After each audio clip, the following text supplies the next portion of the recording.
Hello, I'm Anthea Hancox, the CEO of the Scanlon Foundation Research Institute, and we are delighted to bring you this special limited series of our Voices of Australia podcasts. As always, this podcast was recorded on the land of the Kulin Nation's Wurundjeri people, and we pay our deepest respects to elders past and present. I'm welcoming you to the Scanlon Foundation Research Institute's new 6-part limited podcast series, Truth, Trust and Politics, a podcast that explores the complexities of truth, trust and political communication as we approach the 2025 federal election campaign. From mistruths and manipulative tactics to the erosion of trust in political communication, this series unpacks the dynamics that shape modern politics. We'll ask critical questions: who stands to gain from misinformation? Who's most vulnerable to its influence? And most importantly, what can we do to clean up our discourse and rebuild trust in our democratic processes? Featuring community thought leaders, politicians and policymakers, journalists and researchers, we'll explore the role of truth in shaping voter perceptions, the impact of social media, and strategies to counter the growing influence of mistruths. Join our guest host, Mary Gearan, award-winning journalist, MC and facilitator, as we examine how misinformation and the decay of trust impacts social cohesion, who it affects most, and what we can do to foster a healthier, more informed democracy. Mary's guests for this episode are Cos Samaras, political strategist and director of Redbridge Group Australia, who specialises in electoral trends, social change and community engagement, and Noor Shanino, one of the founders of the Ubuntu Project and a leader in Australia's African community. They'll explore the different ways people consume news and what part political disengagement plays in accepting misinformation. Welcome to Cos Samaras and Noor Shanino. Thanks for joining me. No problem at all.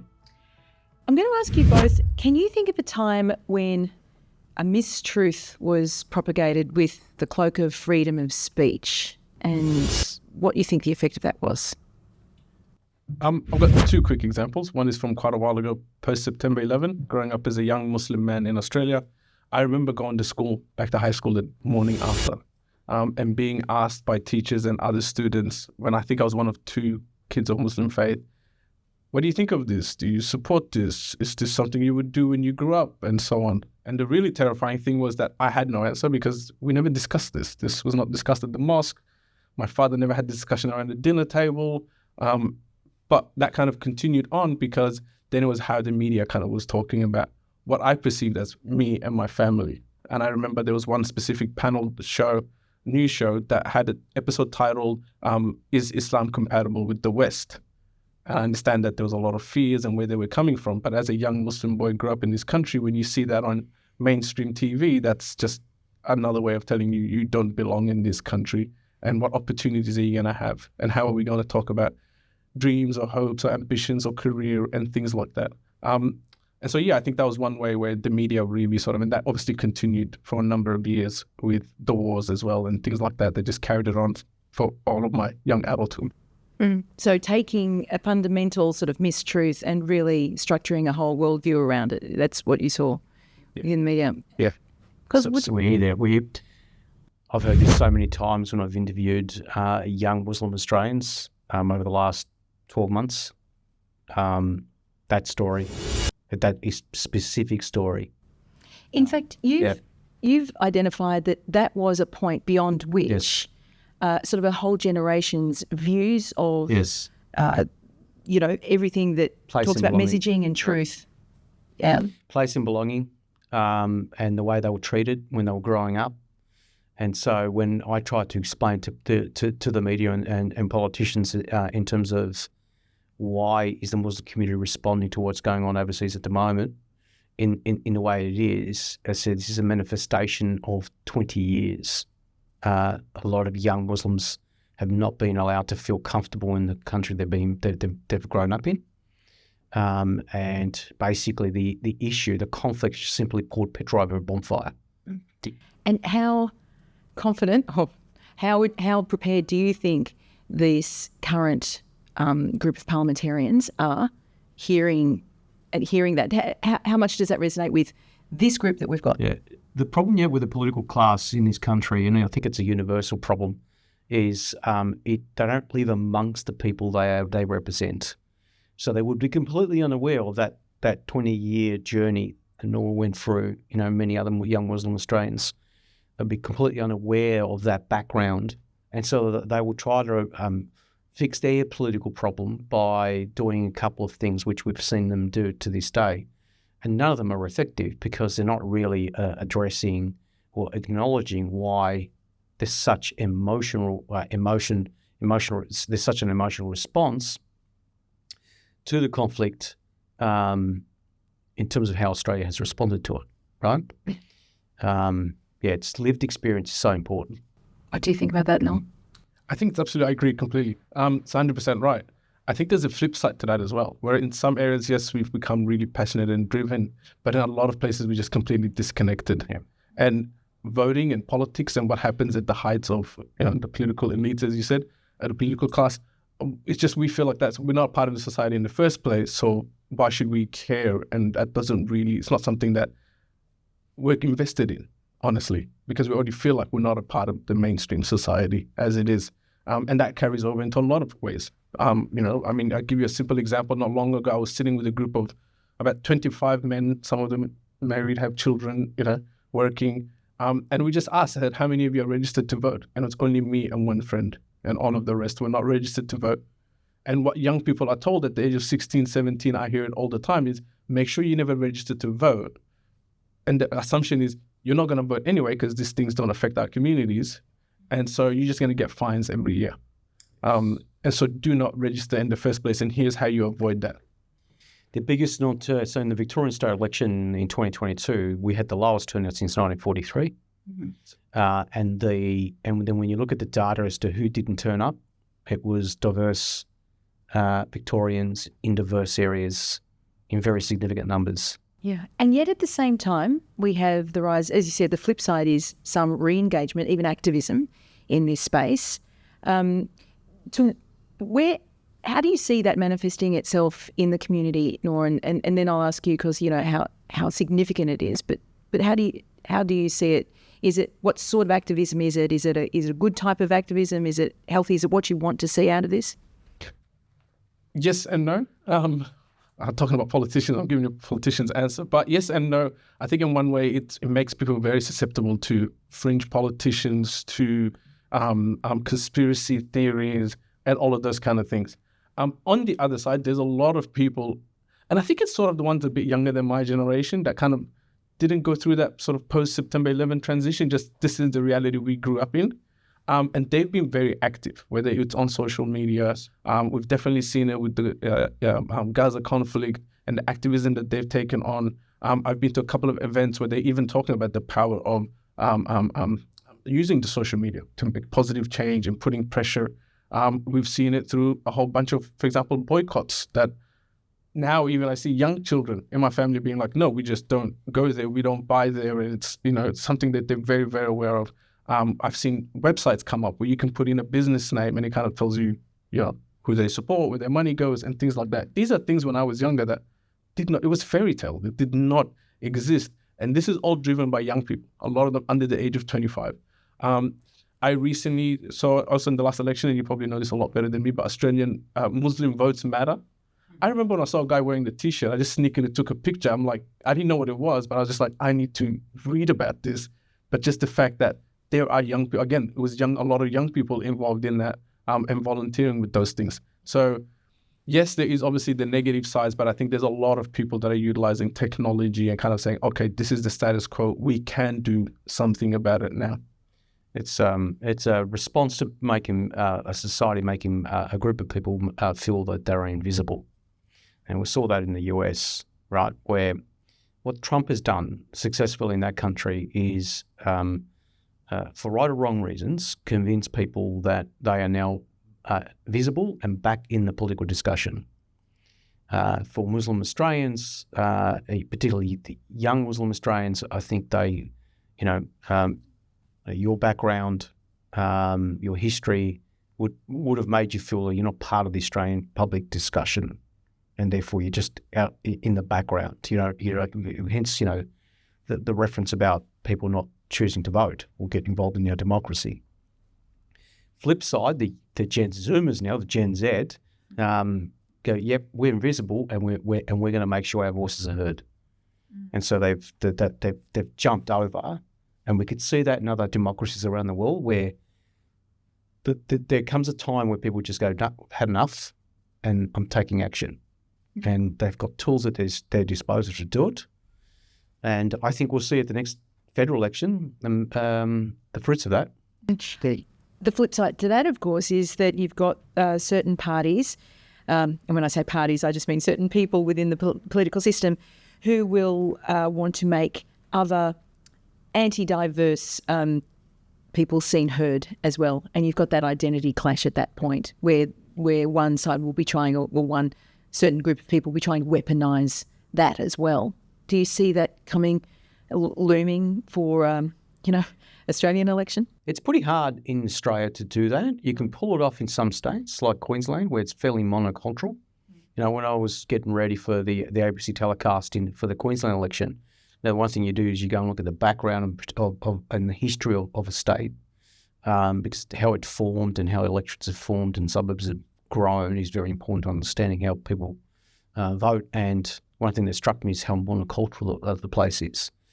But if you come down to Melbourne and Sydney, 60% of Melbourne's population has someone within the family circle that's been born overseas, right? So and that's only accelerating. So yes, you can find lots of intolerance within migrant communities, right? Which is something that most people are not aware of, but it's just a lot harder to play at that political game in the big electoral theatres that Sydney and Melbourne are. Yeah. Nor, you mentioned before the role of social media in terms of that activism. One of the striking things that came out of the recent mapping social cohesion survey from the Scanlon Institute was that people who use social media on a daily basis were found to be less negative in their views about either Muslim or Jewish people of faith than those who don't use social media as often. What do you think about that? Does that surprise you? Yes, it does surprise me. I don't know if you should. I haven't had time to think about that, but it definitely does. But there's something that in our work we refer to as global citizens. I mean, probably for a lot of us and most older Australians, or not older, 40 years old, the way we learn about the world is at home with our family, maybe extended family, close family, friends. It's very homogenistic kind of, whether it's socioeconomical background, religion, politics, things like that. And our world kind of grows gradually after that, where we'll go to school, primary school, still within socioeconomical background, maybe it's just kids in a local neighborhood, and that keeps growing. You go to university, that expands. You go to university, that's really where you're meeting people from maybe, in my case, rural Melbourne or rural Victoria, and so on. And that's when your network grows, and you're thinking about your street, your neighborhood, maybe your city, your state, and then maybe you meet overseas students and you're learning about other countries. That's not how young people are growing up now. We've got a generation that grows up with a global lens. At the age of 4 or 5, they're online, and they don't really, a lot of times, differentiate between even Australian politics and American politics. Another example I had was during the height of about a year and a half into the COVID lockdowns in Melbourne, where Daniel Andrews was on TV every day. Even people not involved in politics, normally probably would not know, knew who he was. And I sat with a group of young men, again, all over the age of 25, who didn't understand who he was and what his role was. This is a year of him being on the news every day. And the only way, and so we had the conversation, they said, is he like the president in America? Because American politics was the only reference point they had. And it was only once we said, well, he's kind of like a governor in America. And they're like, oh, okay, we get it now. We understand what that means. They could not understand what a premier versus a prime minister was, and so on.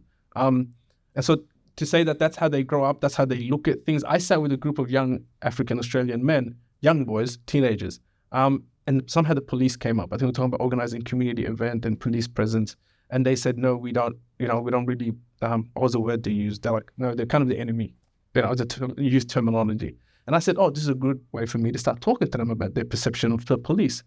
And so we were talking about Victoria Police, and they said, no, we don't like them. When I said, why? They said, they shoot unarmed black men.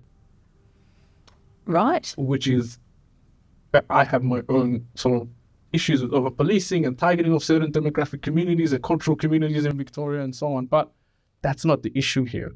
And so for a lot of them, that's why I call them global citizens. They see an issue that's happening in the Middle East, in America, in England, wherever it might be, as it's an issue for all of us. That has its pros, but also has its cons. When we try to talk about Australian politics, when we try to talk about local elections, that really, really makes it difficult to cut through for young people. When we're talking about issues, a lot of times, if you're not talking about these big global issues, it doesn't cut through for them. And so with that, sort of thinking that through, I'm not surprised that so many people online kind of have, the more positive global, we're all human being perspective, which is beautiful and it's great. But like I said, when we're trying to talk about local issues, local challenges, that does create a lot of difficulty in cutting through. Yeah, and if there's not that engagement, then it plays on the local level, the civil society sort of ignorance that many of us have as well. It's the first globalist generation, obviously, and I've actually used that term when some in the media have asked me, why is this generation different politically? And that doesn't mean they're all progressive. They're just different in a very big way.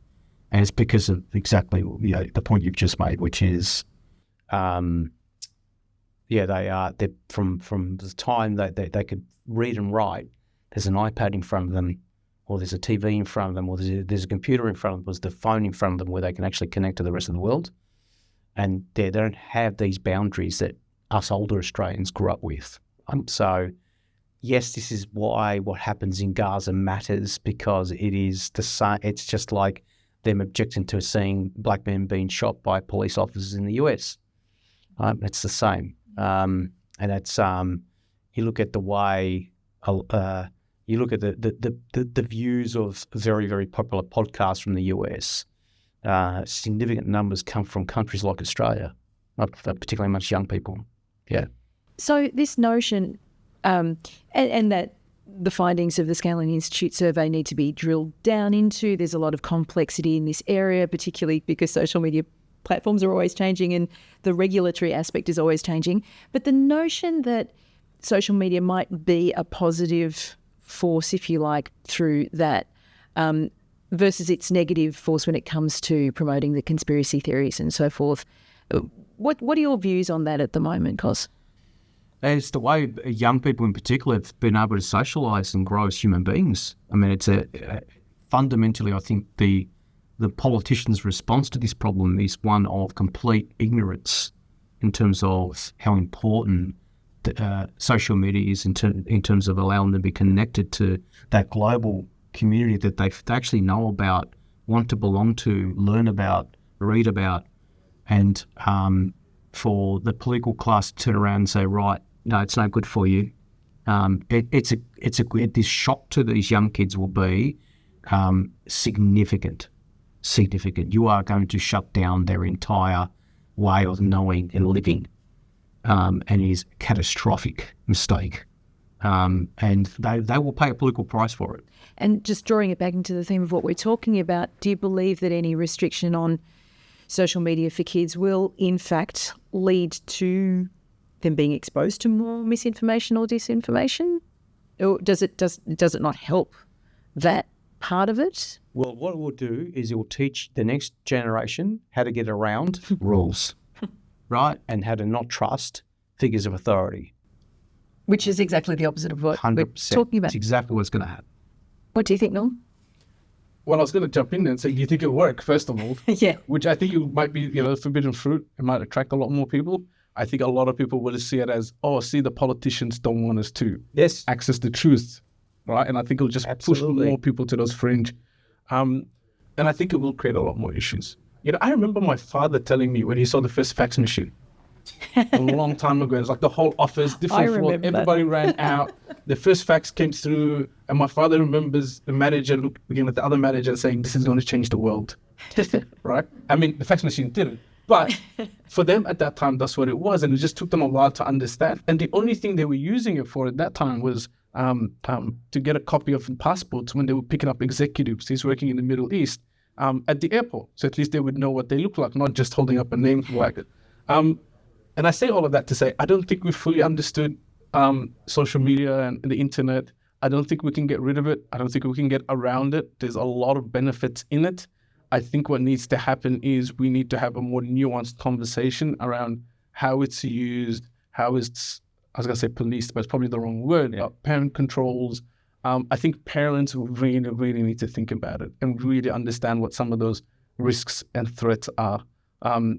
I was talking to a group of young men, and when I was at an event, I wasn't supposed to speak, and they just sort of, speaker pulled out and said, can you just go up, say a few things? And I spoke. So these young boys were asking me, and they said, I could never do that.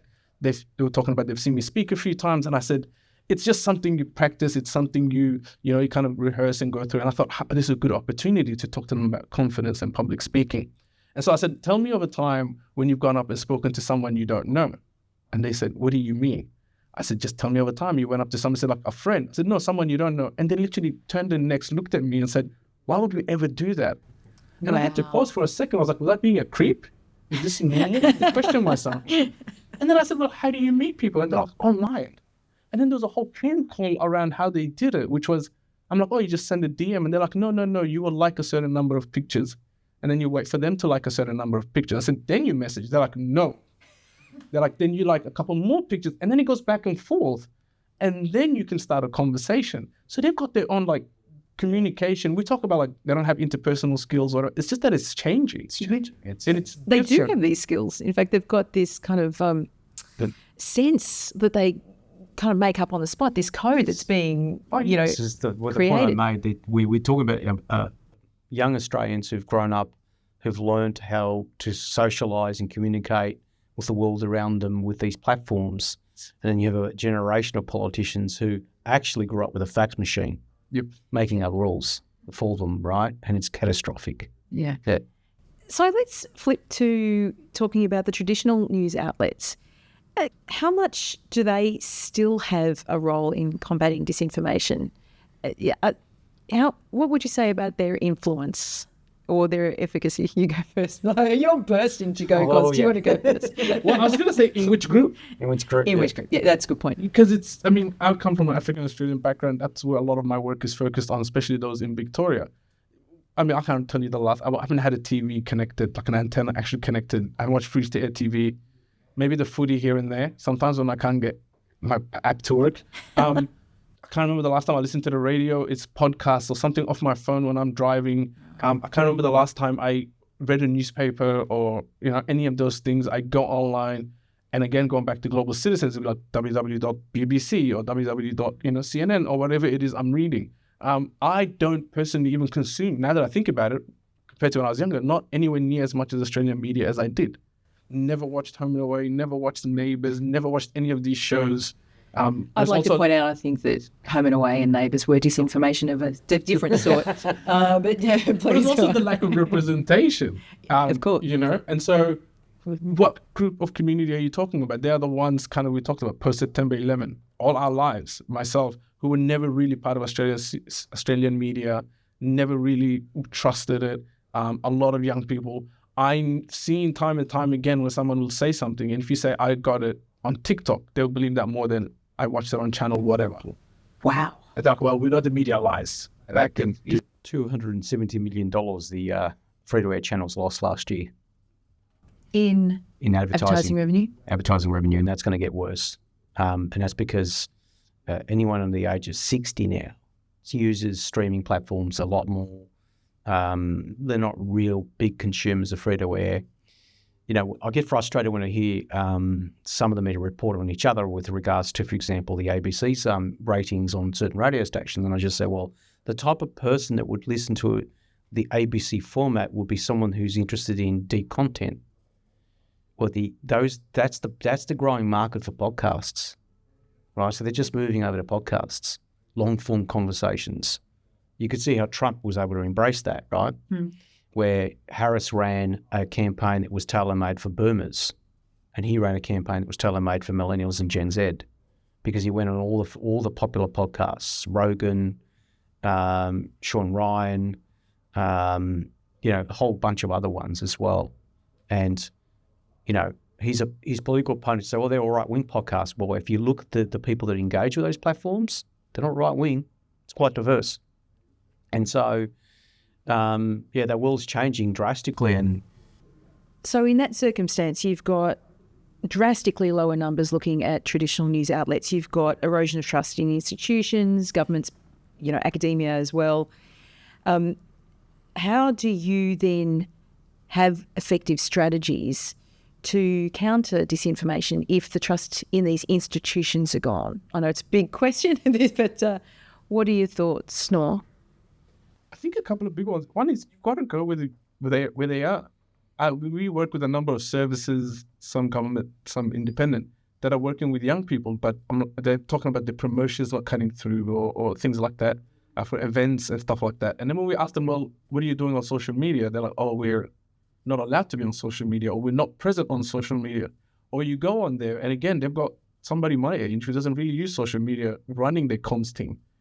So I think number one is, and this is something that works really well for our organization, is been actually working with young people, getting young people. Some of them don't have this qualification, like, hey, can you do this social media campaign? And the things they come up with and the language that they use, none of us would have come up with that. During COVID, we worked with the Huddle and we ran a vaccine campaign. And we called it a youth-led vaccination campaign, where we got young people to come in. We just supported them. And we said, we want to get young people like you to get vaccinated. What should we be doing? But we started from the ground and said, would you get vaccinated? And if you would, why would you or wouldn't you? And one thing that cut through for them, and they were all of African Australian background, was that I'm young, I don't have any underlying circumstances, I'm not sure what the government is telling me, and so I'm not going to get a vaccine for those things. But the things that cut through was family, sense of family, protecting older family members, protecting other people in your family. They're like, yeah, I'll get the vaccine if that's what it's for, but no one's using that language. No one is talking to them that way. People are talking to them about doing your responsibility as citizens. And if you don't feel like you're part of the society, is that really going to cut through? How emotionally is that going to actually matter to you? And then they came up with it, and the slogan they used was something like, get the jab for your fam. And then they had one of the first actual pop-ups. So we had talked to the Department of Health about that out in the western suburbs. And we could not believe the numbers of young people that came. But as byproduct, they had young people, teenagers, bringing their parents, older siblings along with them, because now this was something that cut through, speaking their language. It made sense to them, and it sort of was hitting on the points that mattered to them. Mm-hmm. And so it's really about how do we speak their language? Kind of like you said before, there's these people that have grown up and they're experts on this. They don't realize it. Sometimes we don't. A lot of our animations about health, a lot of the campaigns that we've done, I literally get young 24, 25-year-olds in a room and say, let's start brainstorming. How should you use this? What language should we use? And there's been times where I've kind of had to be like, I don't know if this is going to work, but it does, because they know how to speak to each other. So I think we should really be bringing a lot more younger people in. We do the whole code design and all these things, but really we've kind of decided the parameters of what we're doing and allocated the budget before we bring anyone in, going through the consulting process. But I think if we genuinely come in and say, we want to listen to these young people. If you want to cut through to somebody, maybe you should listen to them. And so bringing them in really early on before we put all those things in and bringing it back to the elections. I mean, it's how many parties are sitting down with young people and saying, what do you actually care about? What actually matters to you? And kind of going back earlier, it's, well, what group are you talking about? If you're talking about a bunch of young people from multicultural backgrounds and live in the inner cities, maybe a single parent household, well, what they care about, what matters and cuts through to them is very different from upper middle class children, mother and father with two young kids at home and at home. So it's trusted platforms, it's trusted voices, but it's actually real fair dinkum engagement, which is your bread and butter, Cots. Yeah. Do you agree? Yeah, absolutely. So, if you look at the way the political class in this country projects its youth politics, it's monocultural, it's wealthy. That whenever they think of, we must do something for young people, they've got a particular type of young person in mind, and that's where they go. And they've been playing this game now for some time, and they're now seeing the fruits of that, unfortunately for them. The federal seat of Fowler, the median age for Daly support base is 28, and it's diverse. Yeah. Right across all of Western Sydney, diverse Western Sydney, we're seeing examples of young, diverse people tactically vote to send the political class a message. So at the recent New South Wales local government elections, when Labor did not stand a diverse person, right, so we could see one ward next to the next ward, Labor's vote collapsed by 60%. And then right next to it, they've endorsed a young Muslim woman, Labor wins. Yeah. right, with endorsed tickets on both occasions. But you had one that wasn't a diverse person, the other one was.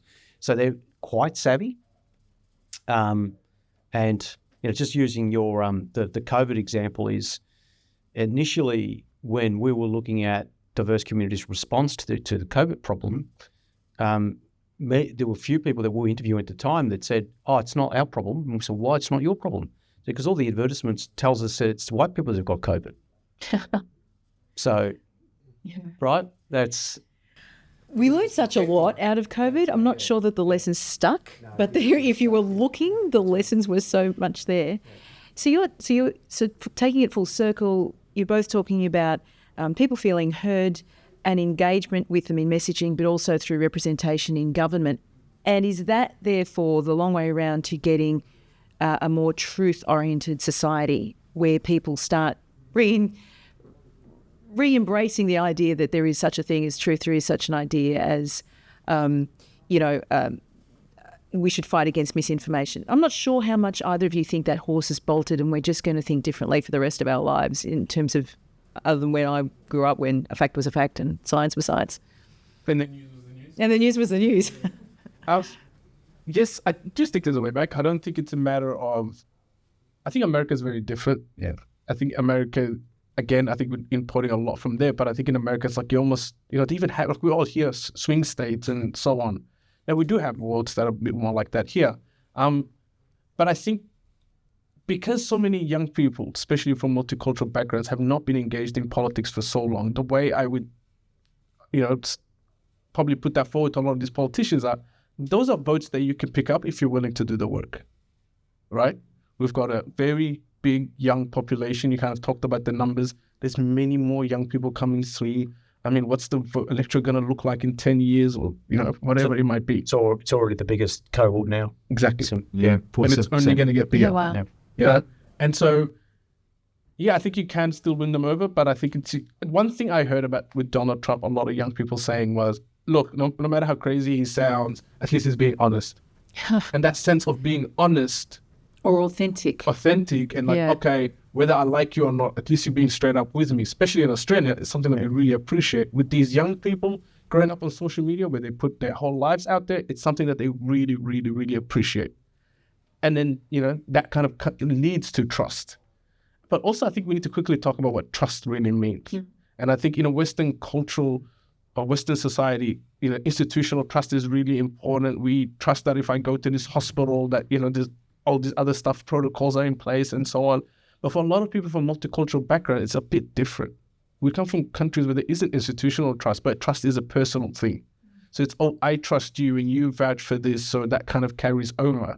And I think that's a phenomenon that's kind of spreading through this whole social media thing. Joe Rogan's a great example. If someone's going to come up there, answering his questions, they sat down, Joe Rogan was willing to bring them on.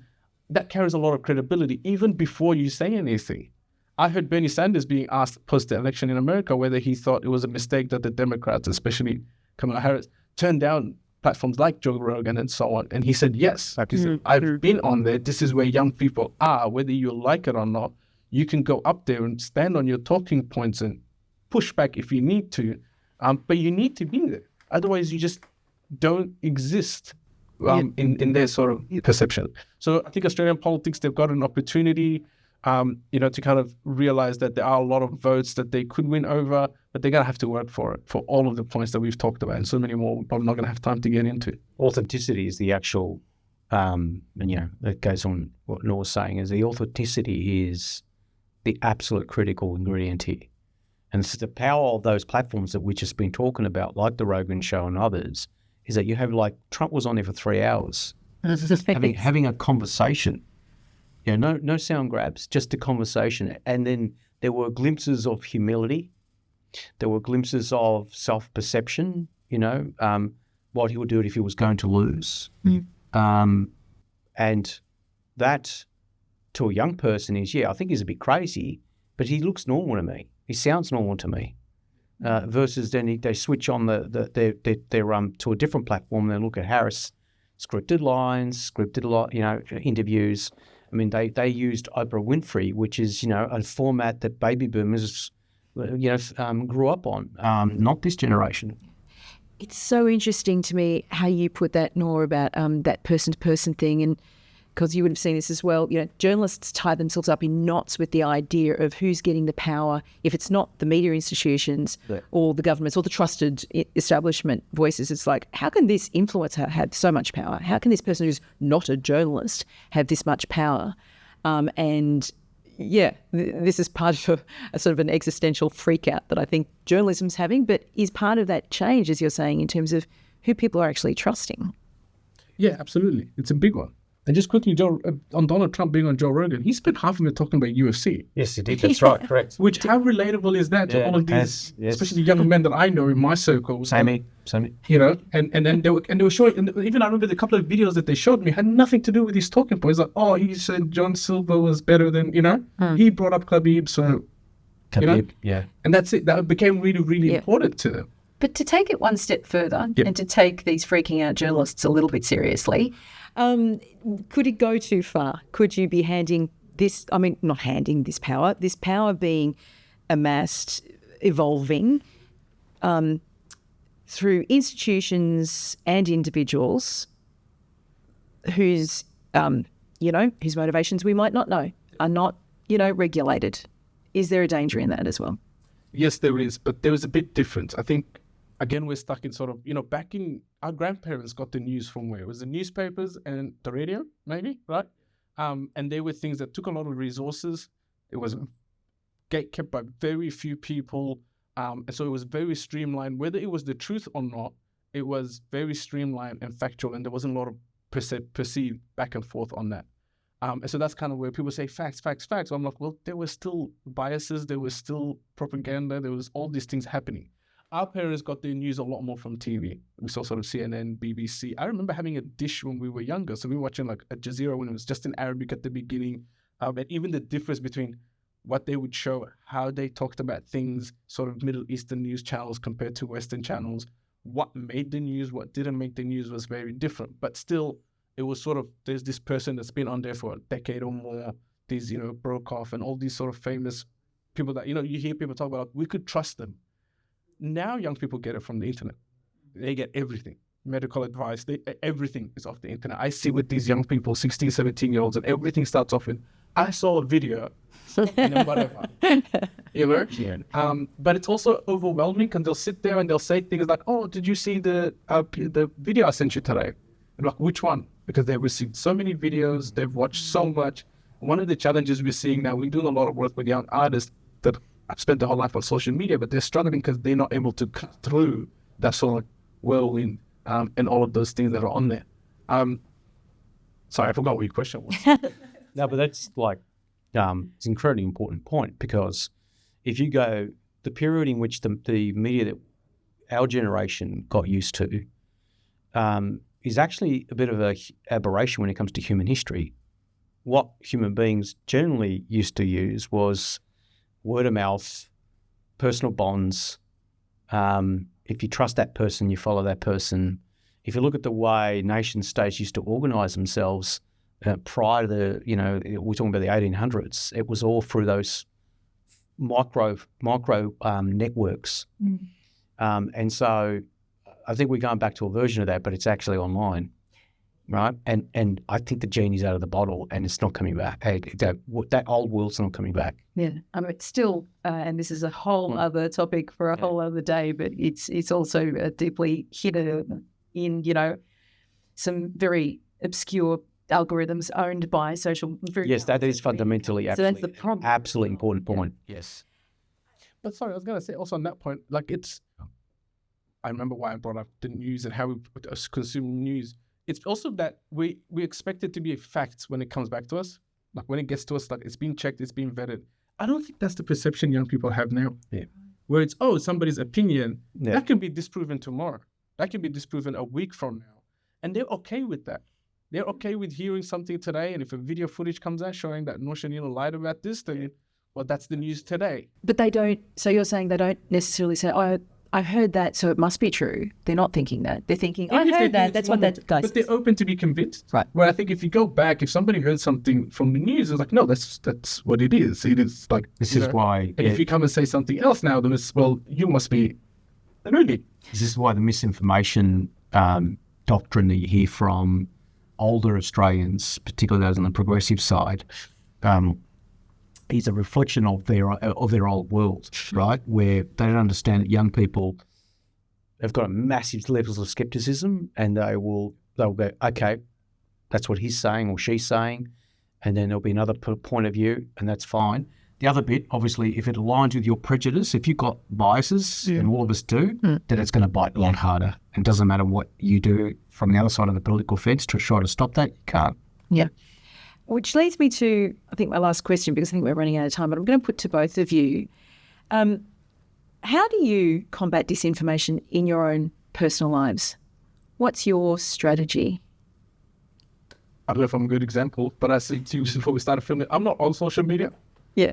But just in terms of someone saying something to you or trying to convince you or saying that they've heard something or that they are convinced by something that is not true. I'm a very skeptic person. Maybe it's part of my generation, again, like we talked about, our experience, and also just sort of not being part of the dominant culture in the countries I've lived in. But I'll start off with a place of skepticism. And it's always like, this could be true, could be not true.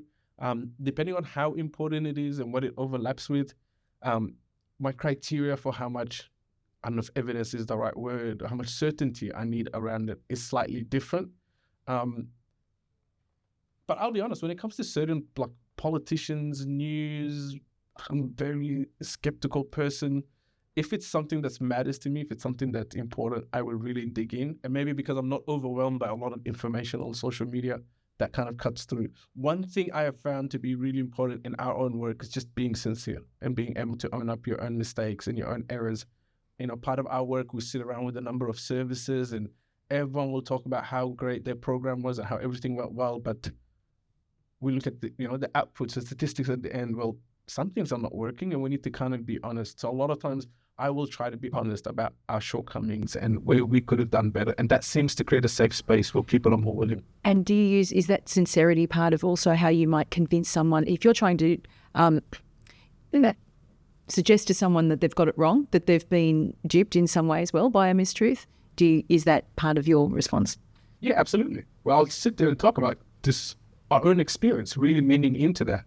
I guess really my answer is tapping into that personal connection. Which sometimes is difficult if you're dealing with, business things. But I think this place for it, even in that world, and kind of being honest, really opening up, coming out and talking about our experience, kind of setting the scene, talking about own perceived prejudices and things like that. So I don't know if I have a good strategy for you. I'm working through it, but it's very different. But one thing I do with young people is kind of put myself in their shoes and what matters to them. I'm getting a bit older now, so working with a lot of young people, it's, through the staff that we have, really making a time to sit down with them and hang out and be around them and listening to them and not coming in with preconceived, even questions. We did a whole racism in school report and we did consultation sessions. We literally had no questions. I was like, no, we're not coming in with a set of questions. We're going to come in with one question around discrimination or racism in school and then kind of go based on what they tell us. And what we ended up with, no way we would have ended up there if we had pre-scripted questions. And so a lot of times it's about knowing that we have limitations. Kind of like I said before, if I'm trying to get young women to come to a certain workshop that we're running, I should not even be in the conversation around how do we market that, how do we develop it. It should be led by not just women, but young women. If I'm doing something for, men with disabilities and all of these things. And I started doing this work quite a while ago. So things like representation and lived experience and things that we take for granted now were not terms that we used.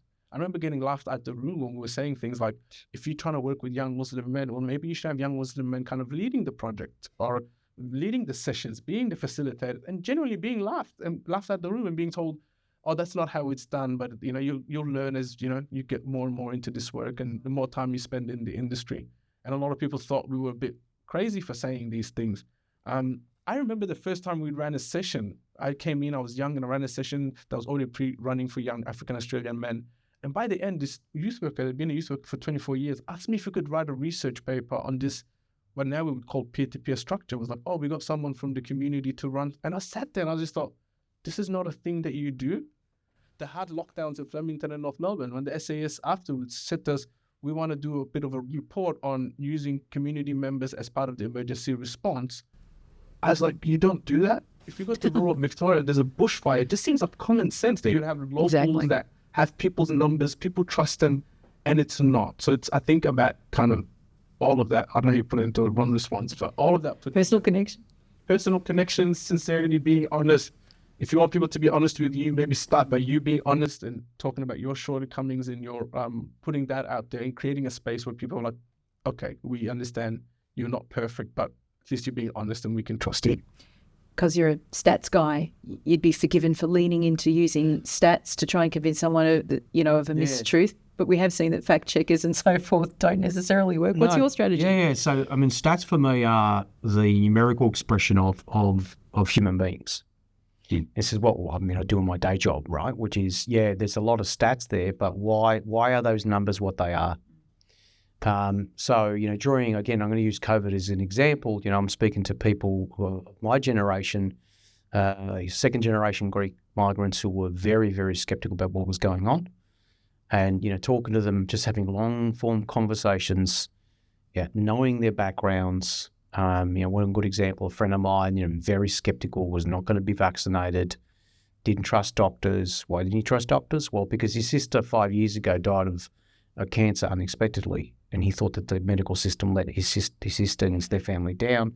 Therefore, he had anger all stored up, and along comes a pandemic, locks him in his house, he loses his job, trauma is now compounded, and he's now completely pushing against it. So understanding that and then empathizing with it and working through it with him, we got him there in the end, but it took a bit, right?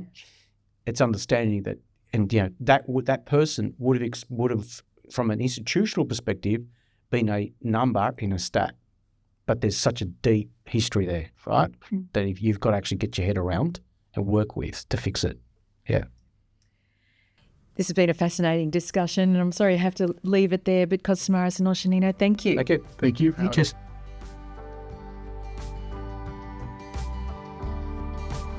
Thank you for listening to our podcast. For more episodes, check out our website at scanlaninstitute.org.au.